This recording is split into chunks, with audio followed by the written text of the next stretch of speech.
bem-vindos a mais um Giro Sindical. O Giro Sindical é uma parceria entre o DIEESE e o SINDICT. DIEESE é o Departamento Intersindical de Estatística e Estudos Socioeconômicos e SINDICT é o Sindicato Nacional dos Servidores Públicos Federais na área de Ciência e Tecnologia no setor aeroespacial. Este sindicato representa os trabalhadores das instituições INPE, CEMADEM e DCTA. E agora, o seu giro está na TVT. Bom, feitas as introduções, vamos agora para o nosso assunto. Vamos conversar sobre algo que tem tirado o sono de todos os brasileiros e brasileiras.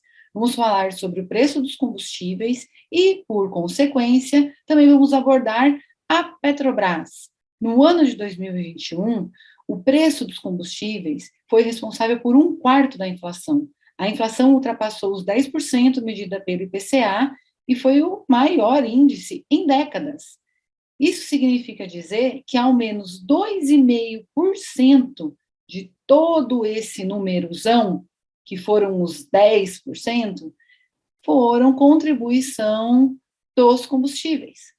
Apenas o item gasolina subiu mais de 47% em 2021.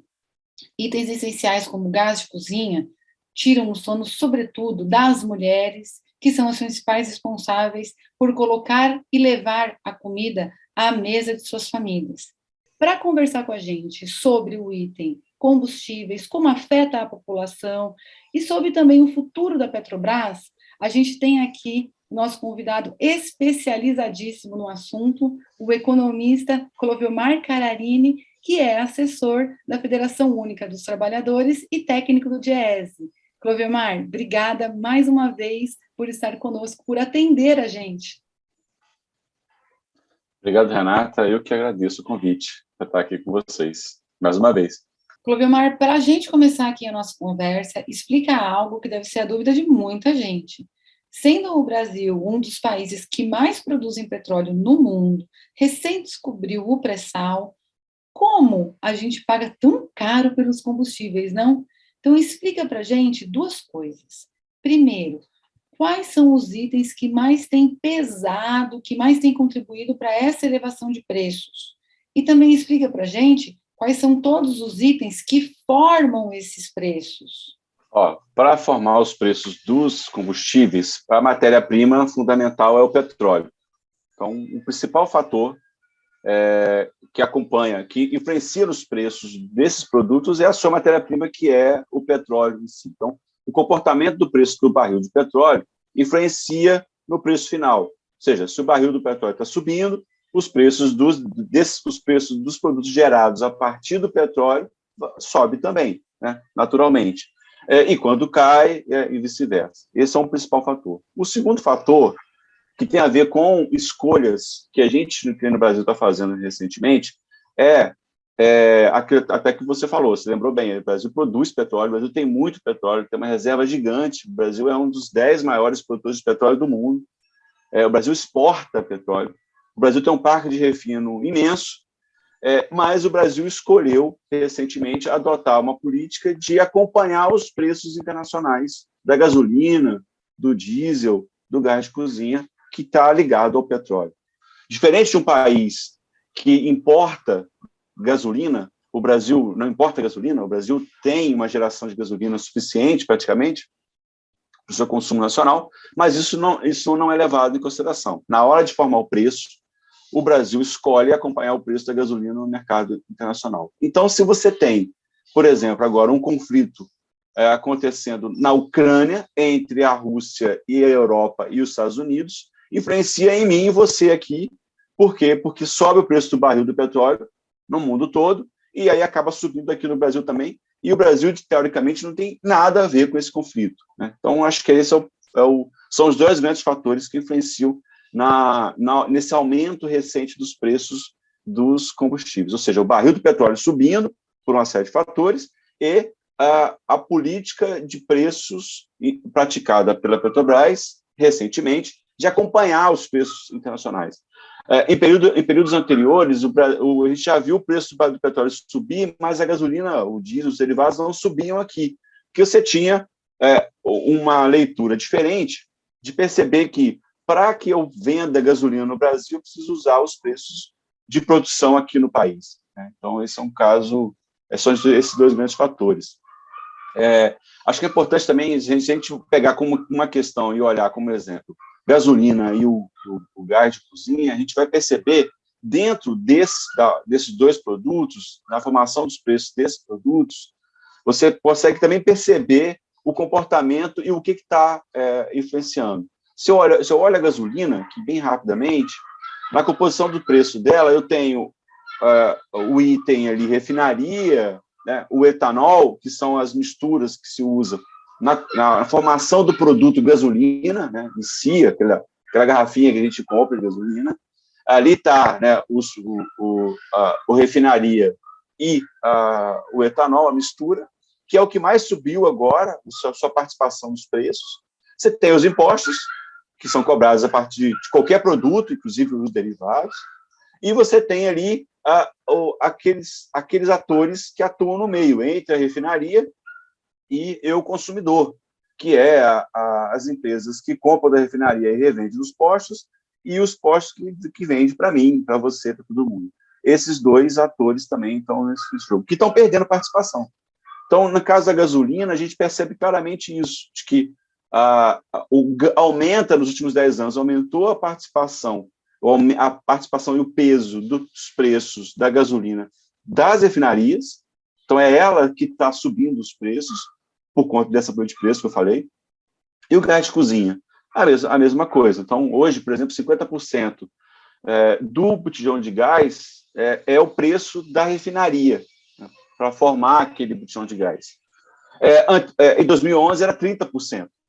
Então, é isso que está agora, sem dúvida nenhuma, empurrando os preços dos derivados para cima. Bom, a gente já introduziu aqui o tema, fizemos um esquenta, e aí, enquanto a turma vai aí assentando esse monte de informações, a gente vai fazer um comercial e o Giro Sindical volta já.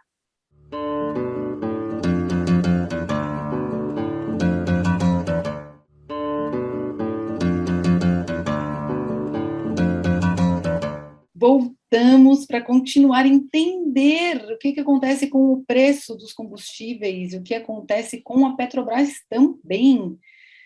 Vamos agora explorar um tema que é recorrente, que é o tema dos impostos. A pergunta é a seguinte: qual é a participação dos impostos no preço dos combustíveis? Isso porque, nessa situação de aumento, ela tem sido recorrentemente colocada como o vilão. Esse item impostos é o vilão desse aumento recente dos preços? Então, primeiro dizer que os impostos são cobrados a partir de qualquer produto, né? E o imposto tem que ter muito claro isso, para a gente entender melhor. Os impostos têm muito a ver com a política que o país quer adotar em relação àquele produto. Se eu quero incentivar o consumo de feijão, eu posso reduzir os impostos, né, no preço do feijão. Se eu quero restringir o consumo de cigarros, eu aumento os impostos sobre o cigarro para que eu possa, né, até para poder, de certa maneira também, ajudar a custear saúde pública, porque as pessoas vão adoecer fumando. No caso dos derivados, é a mesma coisa. Você tem a escolha de aumentar os impostos, no caso, por exemplo, da gasolina, para que você reduza o consumo de gasolina, para incentivar as pessoas a andarem a pé, de bicicleta, usar transporte público. Você pode reduzir ou retirar os impostos do gás de cozinha, porque você vai estimular as pessoas a usarem, né, e poderem comprar o gás de cozinha. Então, a primeira questão é essa: escolha política e escolha estratégica de que política pública você quer fazer com os impostos. No caso dos derivados, tem uma variação. Então, por exemplo, você tem os impostos federais e os impostos estaduais, que são cobrados em todos os produtos. Pegando aqui talvez os mais importantes, que é a gasolina, diesel e o gás de cozinha. O que chama atenção, Renata, é que se você olha no tempo, né, tá? Então agora, por exemplo, nesse momento, na gasolina, se a gente olhar aqui o preço formado agora, a gente está aqui, se somar os dois impostos federais seja, a carga de imposto sobre a gasolina, chega ali aos 30% do preço da gasolina, somando os dois impostos. Não, desculpa, chega a 40%, que é 27%, né, o ICMS e mais ali uns 12, 13% dos impostos federais. Ou seja, 40% do preço da gasolina é imposto. Se você olha no tempo, se você volta em 2011, era também 40%, ou seja, não mudou. Então, isso já responde a sua pergunta, que é o aumento dos preços dos derivados não tem a ver com os impostos, porque eles são cobrados a partir do preço de formação daquele produto. Então, se o preço principal sobe, ele sobe também. Ele é uma porcentagem do preço, né? No caso do gás de cozinha, houve o contrário. O gás de cozinha subiu, disparou, né? Chegou agora a mais de R$140 um gás de cozinha no Brasil, já tem até chegou a 150 o botijão, e o governo reduziu os impostos, retirou os impostos, e o preço subiu. Então, o imposto eu diria, não é, sem dúvida nenhuma, o vilão dessa história, né? Já falei, o vilão dessa história tem a ver, se você abre os preços e olha, se você olha no tempo os preços, você vai perceber que o vilão tem a ver com a política de preço adotada pela Petrobras para poder acompanhar os preços internacionais. Bom, dando seguimento a essa sua resposta, a gente tem algumas propostas de emendas constitucionais sendo enviadas ao Congresso Nacional com uma série de ideias que reformulam os impostos cobrados com a finalidade de diminuir o preço. Diante disso, você considera efetiva essas propostas? Primeiro que eu tenho discutido muito isso, e uma das coisas que eu falo é que é um remendo que não está tapando completamente a ferida. Então, o primeiro ponto é isso. Então, é verdade que pode reduzir o início? Pode reduzir. Claro, a depender de alguns movimentos. Como eu falei, se você tira todos os impostos, mas o preço do barril chega a $200, por exemplo, ou chega a mais de 100, como vai chegar, e talvez esse ano ainda, aquela margem que você retirou dos impostos aumenta porque a Petrobras não mudou a sua política de preço. Segundo risco, você reduz os impostos, já aconteceu no Brasil várias vezes. Você retira o imposto e tanto a distribuidora quanto o posto de gasolina absorvem esse valor. Então, ou o etanol, que é a mistura, absorve o valor. Ou seja, retirar o imposto e não tiver nenhuma regra para você acompanhar, pode ser que outros atores peguem o valor do imposto. E o terceiro fator, que eu acho que explica também, ajuda também nesse debate, é o seguinte: se você reduz tanto o petróleo subindo como o câmbio subindo, se a Petrobras mantém a política de preço, você acaba subindo o preço do derivado, não importa o imposto. Como eu falei. Segundo, a questão é essa: alguém pode pegar os impostos. E o terceiro é que você tem, que está nas fases, que é uma das questões mais cruéis disso. Você retira o imposto da população, que poderia ser usado para uma outra coisa, saúde, educação, por aí vai, e você mantém os dividendos pagos aos acionistas da Petrobras, aos setores que estão ganhando muito dinheiro agora com os derivados. Então, você penaliza ainda mais a população de forma indireta. Então, eu diria que os impostos não é o vilão, e eu acho que é uma medida que ela é muito paliativa e pode surtir um efeito contrário. Bem interessante isso, Clovemar. Vocês aprenderam tanto quanto eu agora sobre o preço dos impostos nos combustíveis? Então, enquanto a gente digere mais essa etapa da nossa conversa, a gente faz um comercial e o Giro Sindical volta já.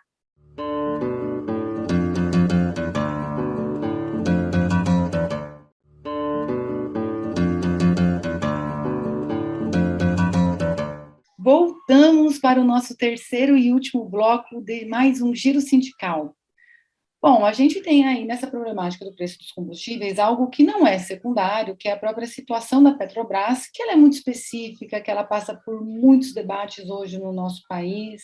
Ela vem sendo um alvo, e ela vem sendo um alvo muito utilizado, ao menos desde 2015, 2016, para vários interesses. Recentemente, ela tem desinvestido, que é o nome que se dá à privatização. Refinarias foram vendidas, operações estratégicas como a Petrobras Biocombustíveis também foi vendida, A pergunta é, Clodomar, esse desinvestimento, essa privatização, ela vai contribuir, ela tem o objetivo de contribuir para reduzir os preços? Não.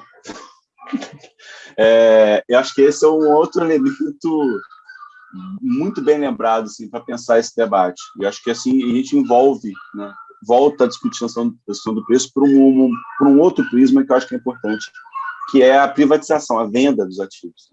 Em princípio, eu vou também partir dessa ideia mais didática. Em princípio, como eu estava falando, a formação do preço de qualquer derivado é o petróleo. E o Brasil tem campos de petróleo e produz muito petróleo.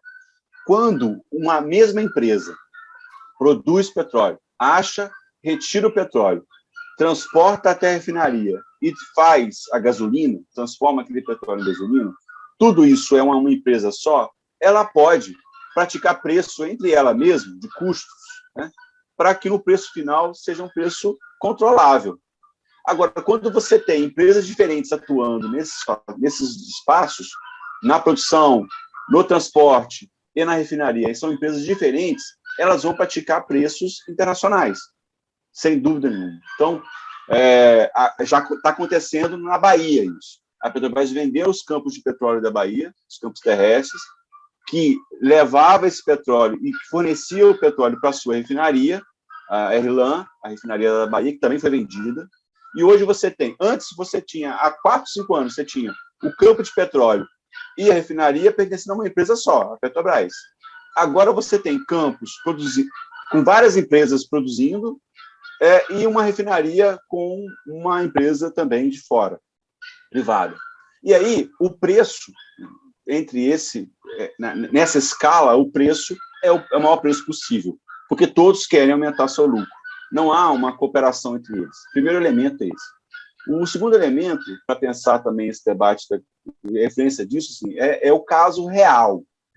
Eu acabei de fazer essas contas, fiz hoje essas contas, e a gente já tem aqui, desde setembro do ano passado, que a refinaria agora chamada Mataripe, refinaria da Bahia, está sendo operada por uma empresa privada. E ela também vem aumentando os preços da gasolina, né, do diesel, do gás de cozinha.